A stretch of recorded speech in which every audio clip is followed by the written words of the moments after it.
लोकसभा चुनाव 2024 की तैयारियों में जुटी बीजेपी उत्तर से दक्षिण तक तेजी से मार कर रही है। इसी के लिए मोदी सरकार ने भारत रत्न को चुनावी हथियार बनाया है। इस हथियार का बीजेपी ने सबसे पहले उत्तर भारत के राज्य बिहार में सफल परीक्षण किया। उसके बाद अब उत्तर प्रदेश में चौधरी चरण सिंह, दक्षिण भारत के आंध्र प्रदेश में नरसिम्हा राव और तमिलनाडु में स्वामीनाथन के नाम पर बीजेपी ने इससे दूर तक निशाना साधा है।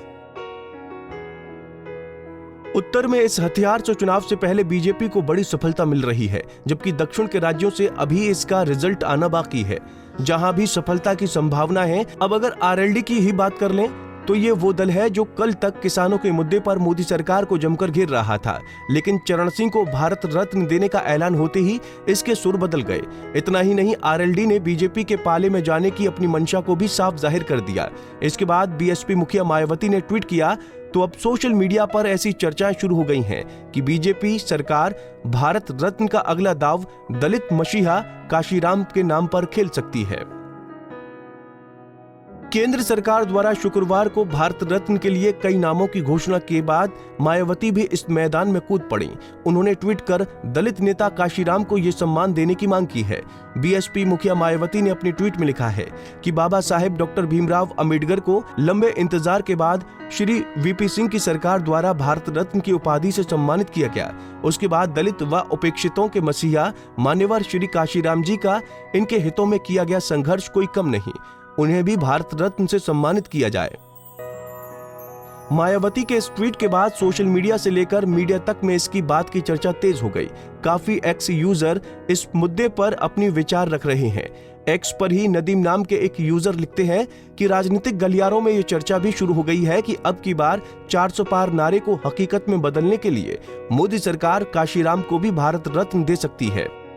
इसके अलावा रोहित लाइव नाम के यूजर ने लिखा है कि मायावती जी, काशीराम जी को भी भारत रत्न मिलेगा, थोड़ा इंतजार कीजिए। अगला नंबर वीपी सिंह, काशीराम, वीर सावरकर और मनमोहन सिंह जी का है। बता दें कि भारत रत्न के अपने हथियार को बीजेपी ने बिहार में पूर्व मुख्यमंत्री और पिछड़ों के नेता रहे कर्पूरी ठाकुर के नाम पर आजमाया, जिसके बाद बिहार में सत्ता परिवर्तन हो गया। सीएम नीतीश कुमार पाला बदलकर इंडिया से फिर एनडीए में आ गए, जिससे बिहार में इंडिया को बहुत जोर का झटका लगा है। बिहार में सफल परीक्षण के बाद शुक्रवार को उत्तर के ही दूसरे राज्य उत्तर प्रदेश में इस हथियार को चलाया गया, जहां से सफल परिणाम की खबरें हाथों हाथ ही आ गई। वेस्ट यूपी से बीजेपी के पक्ष में सियासी दल आरएलडी आ गया है। उसके मुखिया जयंत चौधरी ने पूर्व प्रधानमंत्री चौधरी चरण सिंह को भारत रत्न की घोषणा के बाद पीएम मोदी और बीजेपी की तारीफ की है। बीएसपी मुखिया मायावती की मांग के बाद जिस तरह की बातें सोशल मीडिया में आ रही हैं, उससे ऐसी चर्चाएं भी शुरू हो गई हैं कि मोदी सरकार भारत रत्न का अगला दाव दलित मसीहा काशीराम पर खेलने जा रहे हैं।